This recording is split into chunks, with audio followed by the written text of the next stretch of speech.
अस्सलाम वालेकुम नाज़रीन, I am Bilal Latif. Welcome back my channel आप 23।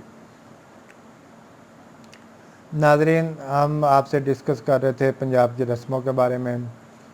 इससे पहले हमने पैदाइश की रस्में डिस्कस की थी। इस वीडियो में हम शादी ब्याह की रस्में डिस्कस करेंगे कि पंजाब में शादी का फंक्शन कैसे होता है, क्या रस्म व रवाज हैं और कैसे ये पाया तकमील को पहुंचता है। हम उनकी मंगनी से लेके बिल्कुल जो बारात वलीमा जो जो फंक्शन होंगे सब आपको बताएंगे। तो अगर आपको नाज़रीन हमारी ये वीडियो अच्छी लगे तो लाइक और शेयर लाजमी कीजिएगा। अगर आप हमारे चैनल पर न्यू हैं तो सब्सक्राइब भी लाजमी कीजिएगा। तो चलते हैं वीडियो की जानिब। सबसे पहले जो रस्म होती है मंगनी की रस्म होती है।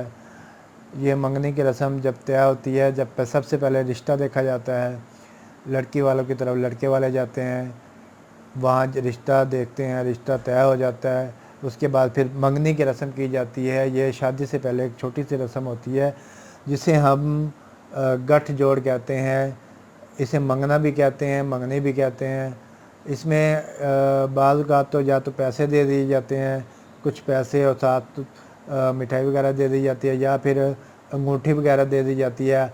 आजकल जदीद दौर है, जदीद दौर के हिसाब से सोशल मीडिया जो आम है, तो उस हिसाब से आजकल जो मंगनी की में अंगूठी या पैसों की बजाय मोबाइल शोबाइल दे दिया जाता है या कोई इस तरह की चीज़ें दे दी जाती हैं।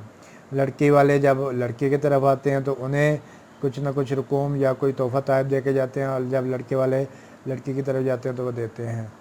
तो ये मंगनी की रस्म जो एक पक्की बात करने के लिए, यानी कि काम पक्का करने के लिए होती है कि ये शादी यानी कि पक्की हो गया, ये रिश्ता पक्का हो गया है। उसके बाद फिर मंगनी के बाद तारीख़ रखी जाती है शादी की। जब शादी की तारीख़ रखी जाती है वो तकरीबन 1 महीना या 1.5 माह पर कबल शादी की तारीख़ रखी जाती है ताकि वो शादी की तैयारियां की जा सकें। वो शादी की फिर डेट जब फिक्स हो जाती है उसके बाद जो फंक्शन होती हैं, एक गाला की रस्म होती है। गाला ये होती है कि जब शादी की तारीख़ पक्की हो जाती है तो वो गाला की रस्म होती है जिसमें ये होता है कि शादी की तैयारियां तेज़ी से शुरू हो जाती हैं। उसके बाद फिर जब शादी फिक्स हो जाती है, डेट पक्की हो जाती है, उसके बाद फिर वेल की रस्म एक होती है। कुछ मिरासी वगैरह पहले दौर में अब बहुत कम हो गया है ये रिवाज। मिरासी वगैरह घर में आते थे जहाँ शादी का फंक्शन होता है, तो वहाँ अपना नाच गाना भंगड़ा शंगड़ा डालते थे। तो वो सिर्फ वेलें करवाई जाती थी, यानी कि पैसे जो उन पर निशावर दिए किए जाते थे या दिए जाते थे उन्हें वेल कहते हैं, वो रस्म होती थी। उसके बाद फिर माइयों की एक रस्म होती है। लड़का और लड़की दोनों को मेहंदी लगा के माइयों बिठा दिया जाता है, और लड़की को कुछ दिन तक माइयों में बिठाया जाता है। तो उसके बाद माइयों के बाद फिर बारात से पहले मेहंदी का एक दिन होता है। मेहंदी होती है दोनों घरों में, तो मेहंदी लेके कोई रिश्तेदार रिलेटिव या कोई दोस्त वगैरह लड़की का घर हो या लड़के का घर हो, दोनों के घर मेहंदी लेके जाई जाती है। रात में मेहंदी का फंक्शन होता है, हल्का फुल्का जो फंक्शन होता है उसमें ये फंक्शन में मेहंदी की एक टोकरी होती है, वो सजाई जाती है। वो कुछ लड़के लड़कियां इकट्ठे होकर ये मेहंदी करते हैं। उसमें फिर हल्ला गुल्ला भी होता है। उसके बाद फिर मेहंदी के बाद अगले दिन फिर बारात होती है। मेहंदी के अगले दिन ही बारात होती है। तो लड़के वाले जो बारात लेके लड़की की तरफ जाते हैं, लड़की वालों ने इंतज़ाम किया होता है खाने का। तो वहाँ पहले तो निकाह की रस्म होती है, जब बारात लेके जाई जाती है। अब जो अब का दौर चल रहा है उसके मुताबिक कारें वगैरह सजाई जाती हैं। दूल्हे को पहले शुक्राने के नफल अदा करवाए जाते हैं। उसके बाद सलामी दी जाती है। सलामी से मुराद जो दूल्हे के रिलेटिव होते हैं वो घर में एक छोटा सा फंक्शन करते हैं जिसमें रिश्तेदार दोस्त वगैरह जो पैसे दूल्हे को देते हैं उसे सलामी कहते हैं। उसके बाद फिर जैसे ही नवाफल अदा करवा के दूल्हे को फिर गाड़ी में, सजी हुई गाड़ी में बिठा दिया जाता है। उसके बाद वो गाड़ी अपने मंजिल की तरफ रवाना हो जाती है। जैसे ही बारात लड़की वाले को घर पहुंचती है वो शानदार इस्तकबाल करते हैं उनका। इस्तकबाल करने के बाद उन्हें फिर मेहमान खाने ले जाते हैं, जहाँ पे आजकल तो मैरिज हाल का रवाज है। मैरिज हाल में ये सारे फंक्शन होते हैं, तो उन्हें कुर्सियों पे बिठाया जाता है और मेहमान नवाजी की तरह ट्रीट किया जाता है। फिर एक मौलवी साहब को बुलाया होता है जो निकाह की रस्म निकाह खां होता है जो निकाह की रस्म अदा करता है। फिर पहले लड़की का निकाह होता है, फिर लड़के का निकाह होता है। जब निकाह मुकम्मल तौर पर हो जाता है फिर दुआ मंगवाई जाती है। उसके बाद फिर बीद एक पूड़ी सी होती है, पूड़ी टाइप, जिसमें मीठी चीज़ें कुछ ऐड कर दी जाती हैं। ये लड़के वाले लेके जाते हैं। निकाह के फ़ौरन बाद ये बीद तकसीम की जाती है सारे मेहमानों में, लड़के वालों की तरफ भी और लड़के वालों की तरफ। उसके बाद फिर खाना शुरू करवा दिया जाता है। खाना छाना मुख्तलिफ़ किस्म के आइटम होते हैं, 1 डिश भी होती है, 2 डिश आइटम भी होते हैं। वो लड़की वालों की मर्ज़ी होती है, जैसे मर्ज़ी ट्रीट करें।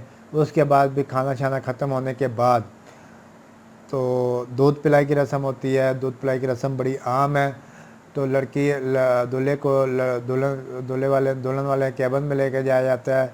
वहाँ उसमें फिर दूल्हे और दुल्हन को साथ इकट्ठा बिठाया जाता है। दुल्हन की जो बहन या बहन नहीं है तो उसकी जो कज़न बहन है वो ये रस्म करती हैं। दूल्हे को दूध ऑफ़र करती हैं, दूध पिलाती हैं। दूध पीने के एवज में वो कुछ पैसे डिमांड करती हैं जो दूल्हे को हर सूरत पे करने पड़ते हैं पे करने पड़ते हैं।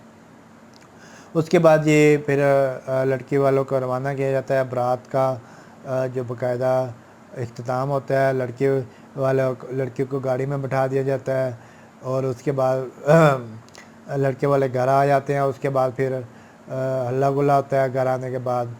उसके बाद फिर अगले दिन जो होता है वलीमे का एक प्रोग्राम होता है, जो इस शादी ब्याह की लास्ट रस्म होती है वलीमे की। तो वलीमे का जो फंक्शन होता है उसमें लड़के वालों ने लड़की वालों को भी मदद किया होता है। उसके रिश्तेदार, दोस्त, भाई बहन, जितने भी मतलब उतने मेहमान बुलाए होते हैं, सारा वो मतलब एक किस्म का खाना होता है वो देना होता है लड़के वालों ने। जो लड़का, उसमें लड़का भी तैयार होता है, लड़की भी तैयार होती है, उनको स्टेज पे बैठा दिया जाता है। फिर खाना छाना खिलाया जाता है। एक न्यूंदरे की रस्म है। लड़के वालों के रिश्तेदार जो हैं वो न्यूंदरा जो कलेक्ट करते हैं। तो न्यूंदरे की जो रस्म है वो बड़ी फेमस रस्म है।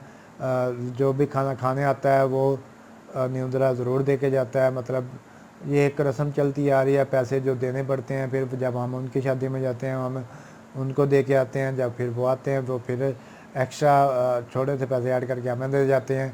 ऐसे ये रस्म चलती आ रही है, पुश्तों से चलती आ रही है और आगे भी ये चलती रहेगी न्यूंदरे की रस्म। उसके बाद फिर खाना छाना खा के सब अपने घरों को रवाना हो जाते हैं। शादी का ये इख्तिताम हो जाता है। फिर लड़का और लड़की जो है उनको, जो लड़की वाले हैं वो अपने साथ एक रात के लिए ले जाते हैं। 1 रात 2 रात, दूर के हों तो 2 ज़्यादा दिन भी लगा देते हैं, नज़दीक के हों तो 1 रात के लिए चले जाते हैं। फिर अगले दिन वो फ्रेश होकर अपने घर आ जाते हैं। घर आके अपनी ज़िंदगी का बाकायदा आगाज़ करते हैं। तो कुछ हनीमून का भी प्रोग्राम बना लेते हैं। तो यहीं तक की ये रस्में हैं। इसके बाद फिर उनकी निजी ज़िंदगी शुरू हो जाती है और हमारा काम ख़त्म हो गया। तो ये थी शादी ब्याह की रस्में। अगर आपको हमारी वीडियो अच्छी